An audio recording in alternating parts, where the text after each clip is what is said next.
Hey guys, so I thought I would take this time to explain to you what I've been doing, what I've been studying, and what that encompasses because maybe you're not just interested in languages, but you want to take it a step further and get a career in interpreting or translation. Now, I'm not technically an interpreter nor a translator, but that is the degree I'm studying for, so if you're interested in learning from a program, getting a degree in that, then I can help you based on my personal experience. Now, I don't know what other schools are like.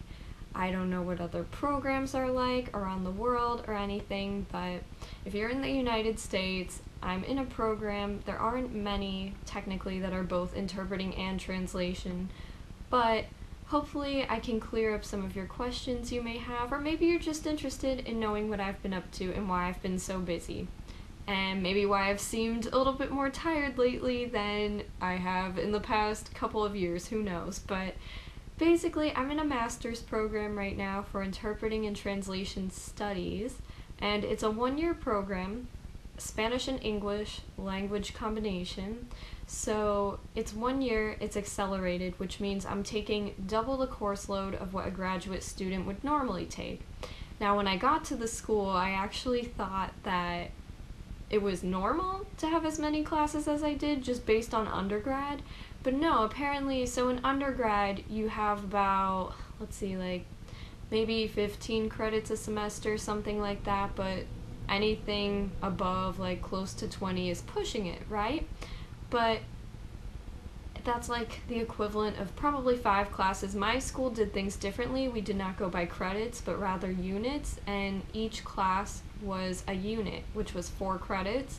So I was used to taking about 16 credits a semester, but I've taken 20 as well, and it's been fine. I was at a school that was known as a good school, so I thought coming here, which this school is also known as a good school, I thought, okay, how much harder can it be, right? I mean, I was naive. I had no idea. I've never been in grad school before.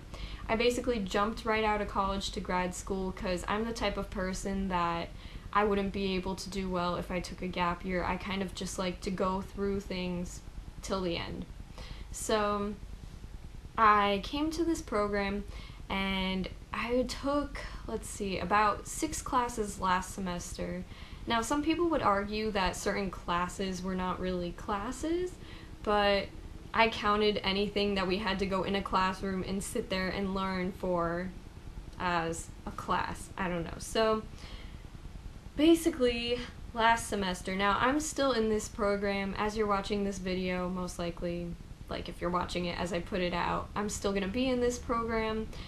I would have had spring break, so I am more than halfway done with the program. I'm just telling you about what I'm learning in the most unbiased way possible for your information. So last semester, I took 6 classes, I said. So Spanish, English, contrastive grammar. I took an elective, which was medical scientific Spanish translation. That was really interesting because I did learn a lot of medical terms, and it was helpful, especially for my internship, which I'm doing this semester, and I'll make a separate video about that. But that is part of the program, is doing an internship, and that's something that attracted me to the program a lot. I did Spanish translation, which is not the same as the medical class because this was more general, but it was a lot of theory about how to translate. And then I did applied translation studies, which that was also translation theory, but taught in English, but a lot of times it overlapped with the material from my Spanish translation class. I also did applied interpreting studies, which was theories about interpreting, the mechanics of how to interpret, and different settings, what that's like, etc. And then finally, my applied research project, because since it's a 1-year project, we had to start thinking about our thesis pretty much right away. And that's another interesting story, actually. So with the thesis, you have to write about a translation theory because the practical side of interpreting is going to be the internship.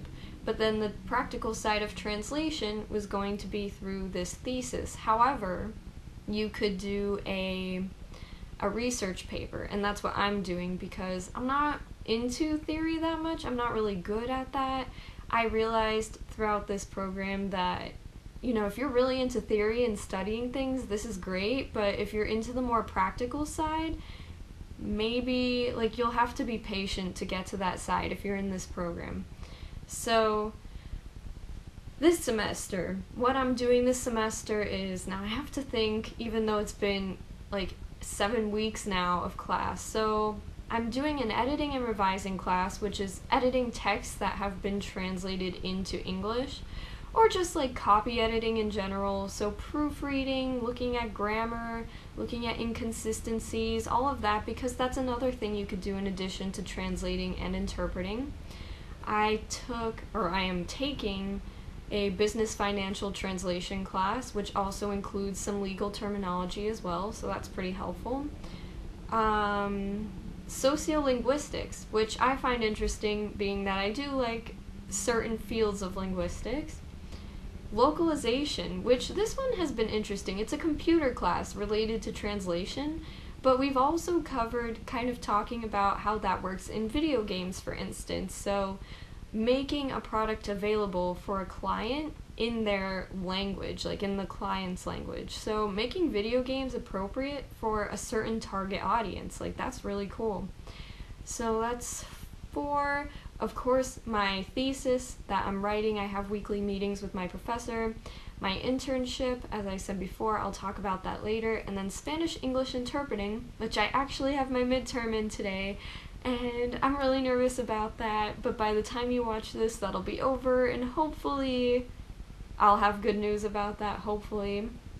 So that one's the more practical version of a class. Rather than theory, most of my classes this semester are practical. Localization, we're learning how to use tools for translation, translation memory.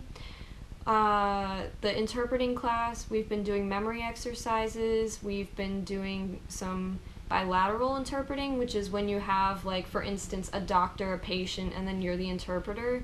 We've also done a little bit of long consecutive, which is what my midterm is on, where you hear a speech for about 6 minutes or so. At least that's how we're doing it. We have to take notes, which that is a whole thing in itself, and then interpret the speech back specifically into your native language. So we're doing that, and then in the editing class, of course, we're editing some, like, proofreading some stories or doing some assignments on that. And then the business class, we're of course doing some translation as well. So it's very interesting. I am learning quite a bit, and let's see. Some of the interesting things I learned was that, first of all, interpreting and translation are not the same thing. So I hear them used interchangeably, and that's by people who aren't really familiar with the field and stuff. And I know in my program in particular, they get pretty upset at you because they do mean different things. So interpreting is the act of, speaking. That's when you go into Spanish to help somebody, or like English or something. But translation is written. Except sight translation, you read out loud. You have a sentence on either the board or a paper, and then you're reading it out loud, but in the target language, the language that you are translating or interpreting into. So, no, translation and interpreting are not the same thing. People will say to me, "Oh, did you translate today at your internship?" And I'm like, "Well, I interpreted." And honestly, like, I get what you mean if you say either one, so it's not a big deal to me, but I know to people who are actually in academia, it does bother them if you get the two mixed up. And yes, to be completely clear, they are two different things. There are many types of interpreting, and there's many fields you could go into for it as well. There's business, there's legal, there's healthcare, which is the most common, there's conference interpreting. There's plenty of things you could do with that, which is pretty cool. And then another thing that I learned was that we're trained to speak in the first person. So that's kind of how you could tell if someone has gone through a program or not, is you're trained to speak in the first person. So if a patient is saying, like, "Yeah, my head hurts a lot," then you're not going to say, "He or she said that their head hurts a lot." You're going to say, "My head hurts a lot." to the doctor. And it seems weird at first, and it may take time to get used to, but actually, I don't know, it's kind of fun once you do it after a while. It kind of reminds me of acting in a way. Like, you're taking on the persona of the other person and just conveying that message in your audience's language. So I think that's really cool, especially like to add the emotion with it and everything. Now, something controversial is that you don't always need a degree. I mean, it may be preferred, but of course, like for places, certification is what's important, especially for the courtroom. Now, you could get that certification without having schooling, but you just need to have a really good command of both languages. The reason why I'm here is, well, I'm not going to share too much about that. I wanted to go to grad school, and so I'm here. I'm not here because I felt the need to get a degree in order to become an interpreter or a translator. I just thought it would help me go ahead of people who might not have a degree. Who knows? But I don't know. I do like to learn things, so yeah, that's pretty much been my experience with my program. I'm not going in depth about any projects I had to do, or I guess like things that have happened in the program or anything. I just wanted to give you an overview of what kind of classes I'm taking, what I've learned, things that surprised me, and I hope that this is helpful to you, and that if you're interested in any of these fields, that maybe you would consider going to school. But like I said, I don't think you necessarily have to. Now, if you are an interpreter or translator watching this, please correct me if I say something and you're like, well, actually no, what she said isn't true.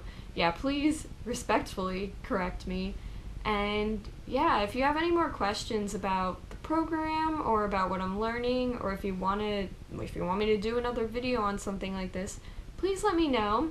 I'm sure some more things will transpire between now and when I graduate, but until then, this is pretty much all that I'm learning for now. So I'll see you guys next time.